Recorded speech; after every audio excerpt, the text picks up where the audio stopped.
तर आज आम्ही हॉस्पिटलला चाललेलो बेलापूरला. तिथे सीवूडला यावं लागतं. सीवूड मॉलला पण आलो आहे आणि मी तिथे थोडीशी शॉपिंग करायची ना हां. तर मी तुला खाऊ खायचं आहे म्हणून आम्ही आलो इथे वरती.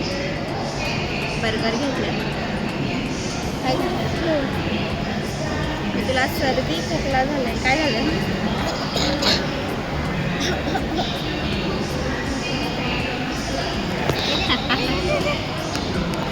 आणि पप्पा पण आलेले. पप्पा गेले कामावरती आणि आम्ही दोघं जण आलो इथे मॉलमध्ये. थोडीशी शॉपिंग करायची. मी तुला 2 टी-शर्ट्स घ्यायचे आहेत. काय की नाही? हां, मला काय घेणार आहेस? आवाज नाही येतो. मला पॅन्ट घेणार आहे.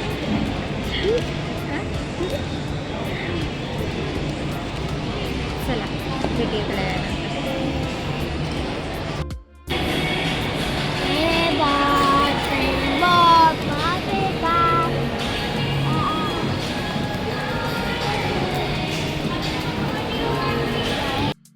काय बोलू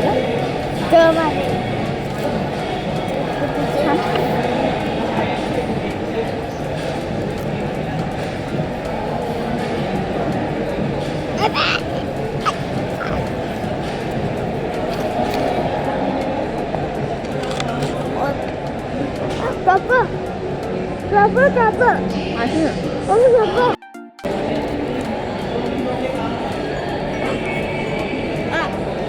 Baru aku tahu.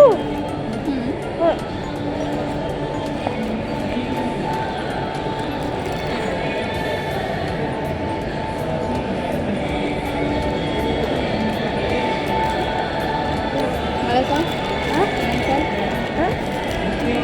Kalau हळू खा. मी तुला गाडीत बसायचं. गाडी शोधत बसलाय तो. माझं शोधते गाडी. Toy train.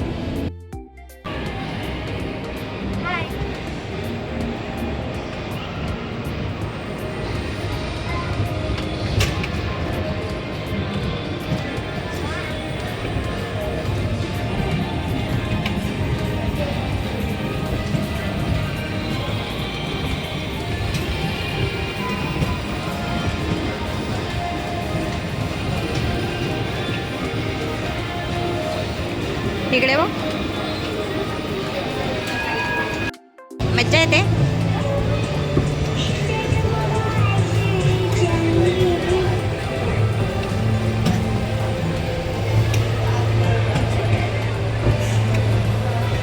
होय.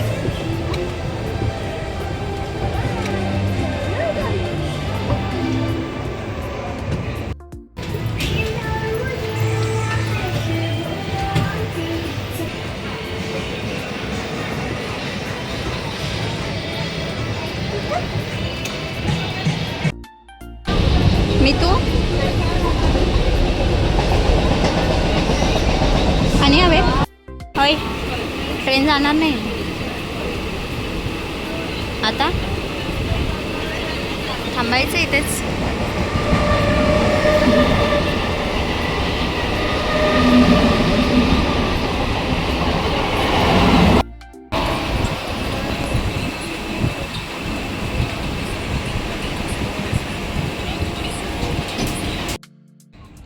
तर नमस्कार मैत्रिणींनो. आत्ता वाजलं संध्याकाळी 6:30 बघा. दुपारी 3:30-4 वाजता आम्ही सीवूड मॉलवरनं आलो. म्हणजे हॉस्पिटललाच गेलेली मी. पण मी तुला थोडं खेळायचं वगैरे होतं म्हणून मग मॉलमध्ये गेलो. महिन्यातून वगैरे फेरी होते. मग जास्त काय असं घ्यायचं पण नसतं. मग थोडंसं फिरणं वगैरे झालं. मी तुला कपडे घ्यायचे होते पण मला काही तसे आवडले पण नाहीत. मला थोडेसे असे थोडे लूजवाले म्हणजे ओव्हरसाईजचे असतात ना तसेवाले पाहिजे होते. पण ते तसे काय मला तसे भेटले नाही म्हणजे रेग्युलर यूज करण्यासाठी. तसे भेटलेच नाही, असे पूर्ण स्किन फिटवाले होते. गरमी पण खूप आहे, खूप म्हणजे भयानकच गरमी आहे. असं ट्रेनमध्ये पण एवढी हालत खराब झाली ना दुपारी, एवढं ऊन लागत होतं आणि 2:30-3च्या टायमिंगला एवढं भयानक ऊन लागतं ना आणि एकदम गरम गरम वाफा मारतं. मी खरंच यांना अशी बोलते, बापरे तुम्ही जाता कसे रोजचे मुंबईला जातात ना हे सकाळी, तर म्हणजे त्यांना नेहमीचाच उशीर होतो सकाळी निघेपर्यंत ना 11 तरी वाजतात, म्हणजे 10:30-11 तर वाजतातच आणि पोचेपर्यंत 1 वाजतात. म्हणजे तो 12 वाजता जे ऊन पडतं ना, एवढं ऊन खतरनाक असतं आहे ना ते, आणि नेमकं त्या टायमाला ते जातात. त्यांना कधी पण सांगते लवकर वगैरे आवरत जा, पण त्यांना त्याच टायमाला निघायचं असतं, कारण का आमचं काम म्हणजे दुपारनंतरच असं चालू होतं मार्केटचं वगैरे. मग त्यामुळे ते बोलतात लवकर जाऊन मी काय करू, मग उशीरच जातात. आणि मी आज मग त्या अनुभवलं आहे, कारण का सकाळी आम्ही ओलानेच गेलो आणि येताना मिथुना ट्रेनने यायचं होतं. मग परत मग चिवूडपर्यंत आलो रिक्षाने आणि नंतरला मग ट्रेननेच आलो घरी. मग तेव्हाच म्हटलं बापरे कसे जातात ना, काय माहिती बाबा. मग असं डोकं दुखायला लागलेलं ना उन्हाने.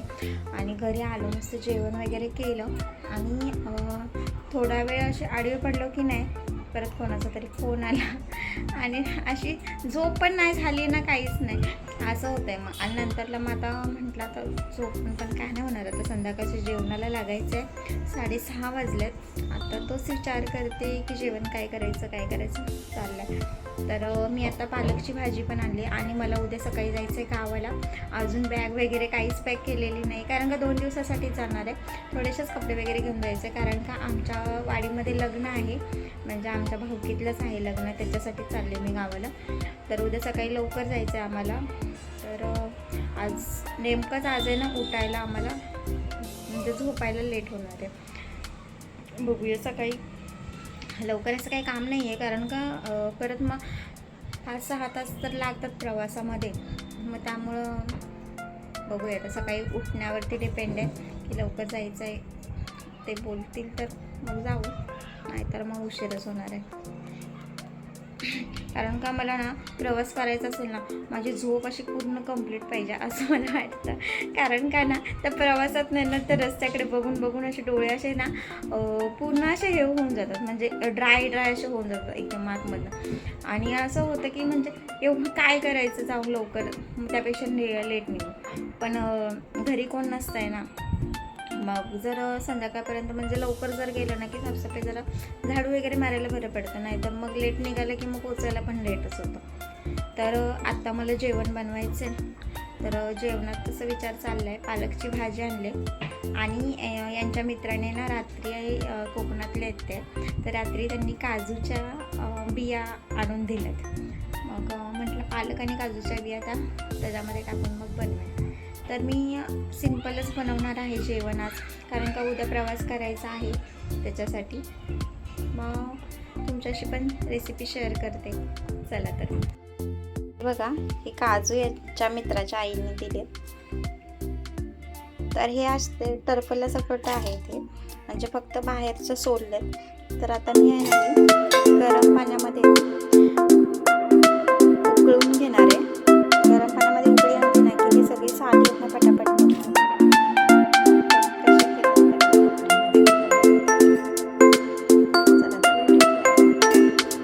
आता मी ते गॅसवरती ठेवून उकळी काढून घेऊया. तर ह्या काजूच्या बिया मी शिजवून घेतल्या, पटकन निघतात शिजवलं एकदम लागतं. तर आता ह्या सगळ्या मी अशा साफ करून घेतल्या. भाजीसाठी बघा हा पालक शिजवून घेतला, ह्याच्यामध्ये शिजवताना थोडंसं मीठ टाकलेलं आणि ते काजू पण सोलून घेतलेत. आणि ते मला हे वाटण करून घ्यायचं. थोडेसे काजू घेतलेत, मिरची, जिरं, आलं आणि लसूण घेतलं. त्याच्यामध्ये आता इथे घेतलं तेल, हळद, आपला घाटी मसाला, धना जिरा पावडर, मीठ, कांदा घेतलाय, कोथिंबीर घेतली आणि टोमॅटो. आणि ही जी कोथिंबीर आहे आपल्याला ह्या वाटणामध्ये टाकायची आणि त्याच्यासोबत आपल्याला हा पालक देखील बारीक करून घ्यायचा. चला तर इथे मी मिक्सरचा भांडा घेतलाय, याच्यामध्ये जो आपला हा पालक शिजवून घेतलाय तो पण टाकून घेतलाय आणि हे पण टाकायचे. काजू घेतले थोडेसे आणि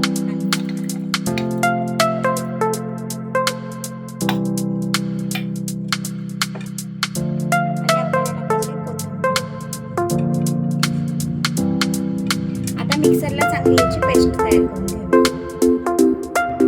आता कढई देखील इथे आपण आता गरम करायला ठेवूया.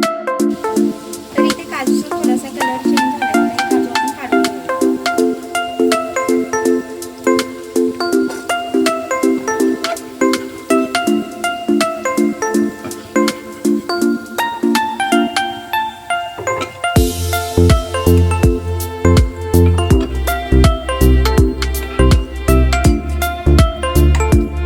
आता याच्यावरती आपण टाकणार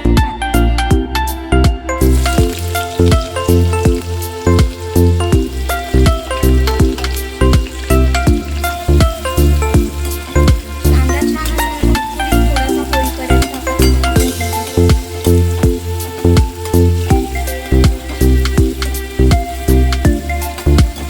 कांदा एकदम म्हणजे मीडियम फ्लेमवरती फ्राय करायचा. तरी ते कांदा देखील चांगला भाजून झाला आणि याच्यामध्ये टाकणार आहे आपण टोमॅटो. टोमॅटो थोडासा घेतलाय मी. जर तुम्हाला आवडत असेल तर त्यामध्ये टाकणार.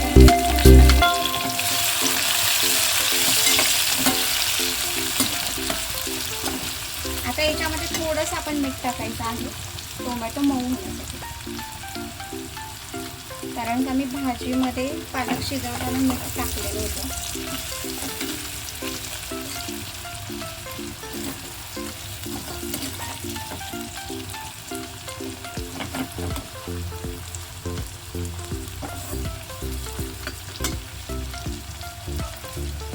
आता याच्यामध्ये टाकणारे आहे आपण थोडीशी हळद.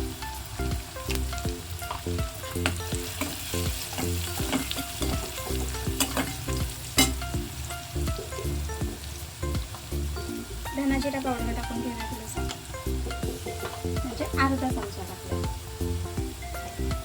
एक छोटा चमचा मी घाटी मसाला टाकला, कारण का मी मिरच्या वापरलेल्या.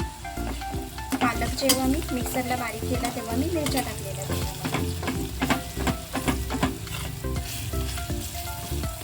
अजून याच्यामध्ये थोडासा कलर येण्यासाठी काश्मीरी लाल मिरची पावडर टाकते. लाल मिरची पावडर थोडीशी, तिखट नसते जास्त, फक्त कलर छान येतो. तरी म्हटलं तरी पालकची भाजी ही दिसताना हिरवीच दिसते, किती पण आपण कलर टाकला तरी त्याच्यामध्ये.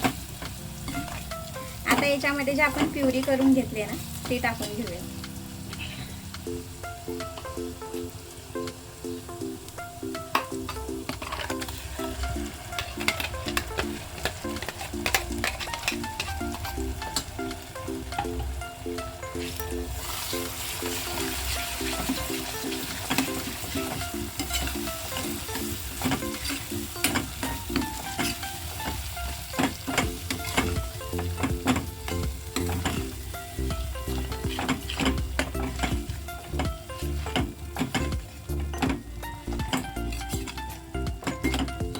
आता थोडंसं तेल सुटत आहे.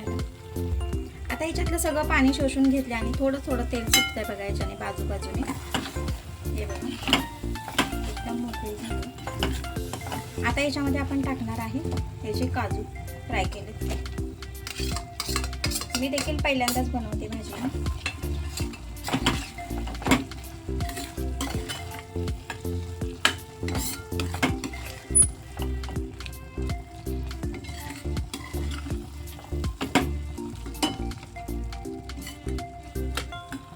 आता याच्यावरती आहे ना आपल्याला 5 मिनिटासाठी झाकण ठेवायचं आहे. आपण बघून घेऊया. हे बघा किती छान दिसते भाजी.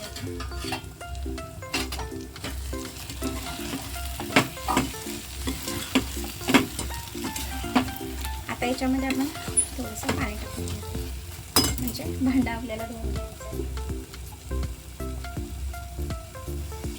आपल्याला जेवढं पाहिजे तेवढं आपण ठेवू शकतो ग्रेव्ही. जर सुकी आवडत असेल तर सुकी पण करू शकतो.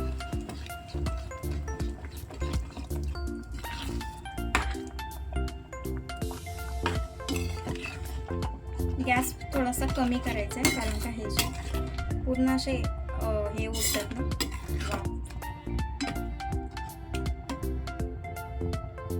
आता अजून थोडं 2 मिनिटासाठी याच्यावरती झाकण ठेवा.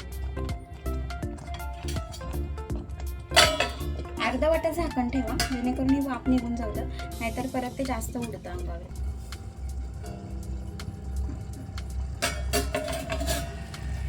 इथे बघा किती मस्त तरी आले भाजीला पण. बघा आता आपली भाजी तयार झाली आहे. दिसताना पण किती भारी दिसते बघा. जर तुम्हाला क्रीम आवडत असेल तर ह्याच्यावरती क्रीम टाकून एकदम त्याला हॉटेल स्टाईल बनवू शकता.